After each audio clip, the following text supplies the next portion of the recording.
Hi, today we're going to introduce our new HSA model.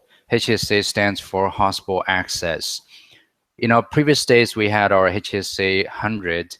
Today we're going to introduce HSA-500, which is a much newer hardware with the latest processor and with all the multiple G ports, dual band AC Wi-Fi, and it supports up to 500 megabit per second throughput. That's why we name it as HSA-500. In addition, the box also supports dual SIM slots. So that means you just put in a dual SIM card into the box. The box already has LTE module built on the board. So you don't need the USB dongle kind of things. Natively, just put in the dual SIM card. You can use as a mobile backhaul to connect to the internet. And the dual SIM card can be running load balancing. That means active or active standby. Then you can also support a hotspot controller. Being a Wi-Fi device, it also supports hotspot controller, which means when the user connects to the Wi-Fi, you can redirect user to an external captive portal where user can log in using their SMS or email OTP or social media account. So at the same time, you can capture user profiles and contact information for analytics. And as a gateway device, HSA also supports a stateful firewall, multi-protocol VPN, can be SSL, GRE, or IPsec VPN, and also supports dynamic routing protocols. So with all this interesting and very useful features packed into an extremely cost-effective and powerful appliance. Since the box has been launched only a few weeks ago, we have already sold thousands and thousands of this box, and so you can see the market demand for this model is extremely high. So there are really three main use cases for this model, but before I start to go into some of the details, I just quickly flash on the hardware how it looks like. So this is basically how the box looks like. This is the rear side, the back side, and these are the Wi-Fi antenna, dual band, 2.4 and 2.45 gigahertz. Then you have the antenna for the 4G SIM card, and you can connect the SIM slot directly into the slots here. The SIM card can be from the same provider or it can be from two different providers. So you can do active standby or it can be active. So this is the front part. Okay, so the hardware, like I say, has been, there's a huge demand for this model, and there are three main use cases for this. One is to be used as a Wi-Fi on the go. That means you can put it on a bus or train, and you can use 4G or 3G as backhaul with dual SIM card or one SIM card. You can aggregate both backhaul throughput to deliver Wi-Fi on the bus. So at the same time, you can make use of the Wi-Fi monetization feature by working with our cloud controller or other cloud captive portal and authentication server for Wi-Fi monetization. So you can stream ads, you can do landing page ads or in-session ads to user when they are browsing the Wi-Fi, or you can require user to log in using their social media account or do a self-registration where you can capture their contact details for marketing campaigns. So all this user info can be stored remotely in HSG hosted in the cloud for monetization and analytics details later. So this is for Wi-Fi on the go. You can also be used as a retail solution. So you basically place just one box in the retail store. You can connect to internet, or it can be connected to MPLS or lease line back to the HQ. And at the same time, you can make use of the LTE as a backup to the primary. So the box will build a VPN tunnel to the HQ where the VPN can be terminated. Depends on the VPN protocol you use. If you use IPsec, it can be any third-party IPsec device, or if you use SSL, it can be a CMG 3000 to terminate thousands of remote sites. The CMG 3000 can already terminate up to 3,000 remote tunnels. So at the same time, you can put another HSG here as a captive portal server or captive portal with authentication and analytics system to work for the Wi-Fi. So you can broadcast guest or staff Wi-Fi for the visitors who come here to, for example, if there's a retail store, if they purchase something, you can print the Wi-Fi login ID on the receipt. So when they try to connect to the Wi-Fi, they get a splash page or landing page where they will be asked to enter the PIN, and the PIN can come from the receipt. So you just make sure only the legitimate customers are allowed to log in. And you can broadcast multiple SSID, one for private Wi-Fi, one for public Wi-Fi, and you can also stream ads over the Wi-Fi. And remember, there are multiple G ports. There are another 4G ports on the box, so you can connect them to your POS machine or your other terminals. So it becomes an all-in-one, fully integrated retail solution for the franchises. Another use of this is for banking, especially for ATM. You can place this box inside the ATM machine, and you can connect to primary via satellite, for example, to connect back to the HQ. And at the same time, you can make use of the 4G capability to build a tunnel back to the HQ host server as well. So because the box can run dynamic routing, so you can use run dynamic routing protocol across both primary and secondary. So by tweaking the routing metrics, you can easily determine which one to be the primary and which one to be the backup, and they will start to do the auto failover. Again, it's just one single box and provides dual or multiple connectivities for the ATM to offer a very resilient banking solution. So that's pretty much for the overall introduction of the use case and the box capability.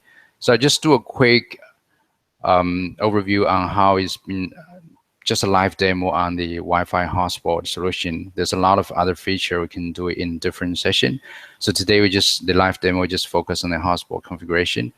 If you've been to our doc.ransnet.com, you can browse to the HSA and look at the hotspot configuration. There are some details and steps on how to configure this, but I have already logged into the UI, so I just quickly show you how it's been configured. So on the interface side, you just configure the WAN interface. It can be any dynamic or static configuration to connect the device to the internet. So basically, this can be anything connecting to the internet. And then you start to broadcast Wi-Fi. You can configure up to 16 SSID. And as you can see, this dual band on different AC and also on ABGN. So then you can configure the SSID and bridge the SSID to a network. So you appear as a dummy interface here, but that's not, you don't need to do anything here.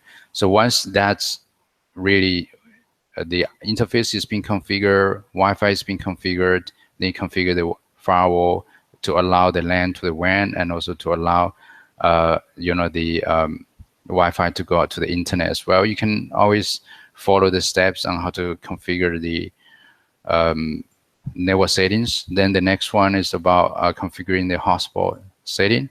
So the hotspot settings is through command line. You can console to the box or you can SSH to the box. So I have my PC connecting to one of the LAN ports, so I can just SSH to this.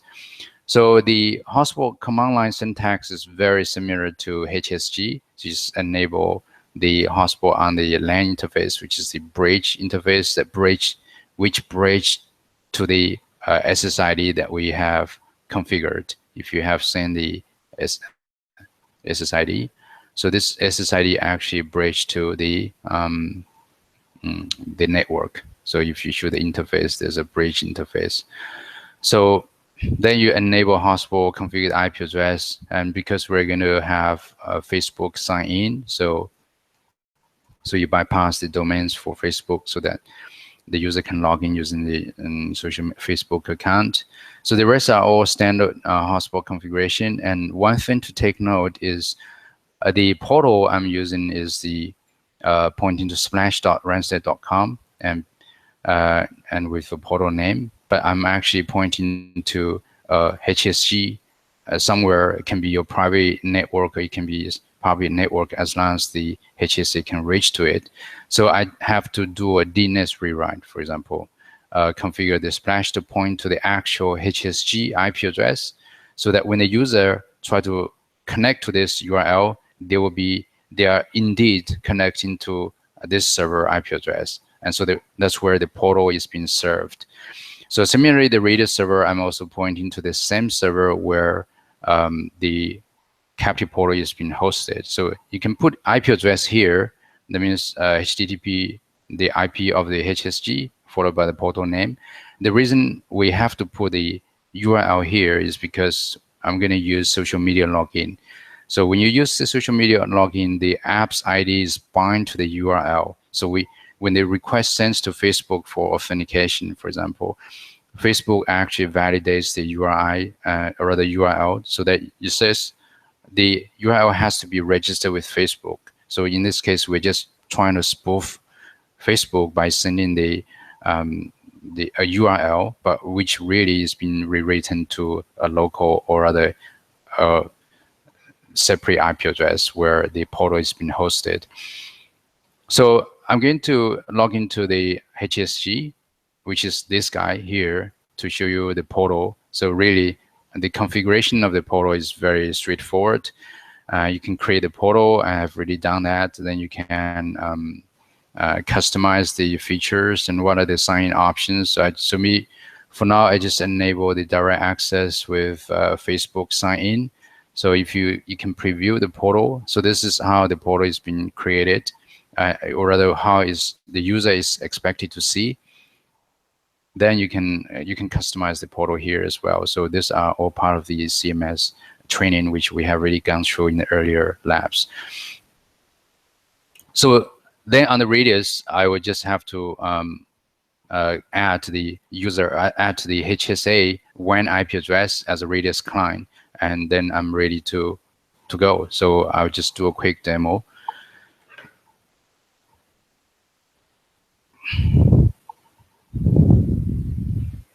I have already have this connected, so I just forget it. And I'm connecting to the HSA Wi-Fi. This is the Wi-Fi coming from the HSA. Or because I have already logged in earlier, so I'm just going to log out myself first and log in again. So this is the landing page that I have configured on the HSG, and it's been delivered to the user via the HSA. So I can just click on to log in, so to get direct access. And if you look at the HSG, I'm actually seeing the login is the access attempts is really the demo as a demo user. This is me actually, because it's direct access. So there's nothing, there's no user ID. So now I'm just going to show the login through social media, for example, Facebook. And log out and log in again, click on Facebook. And because I've already entered Facebook in my earlier test, so I'm not asked to log in. The browser caches the details, just send over straight away. So what I would do is I would just clear my browser cache, just to show you that the whole step of Facebook login. So I'm just going to log in again. And so the first time the user will be asked to enter, you'll be direct to a Facebook native login page to enter your Facebook credential. So just going to hide a bit. And after you enter, just log in. And if you have entered the correct credential, Facebook credential, you'll be automatically logged into the hotspot. And on the HSG, you have the user information being captured. These are all automatically pulled down from Facebook, but we don't pull down the user's password. It's a dummy password, but the user info, the email and contacts and country, the information, whichever the publicly accessible information can be potentially pulled down and stored on the HSG. And if you look at the online user, I'm actually logged in as a Facebook. This is my Facebook ID. So, and if you go to the HSA, you can also show the same information about the user info. So that's all for today. That's pretty much the live demo. We're going to do more live demo in the following sections, particularly some of the link balancing and VPN and dynamic routing configurations on HSA. That's all for today. Thank you very much for watching. I look forward to seeing you again next week.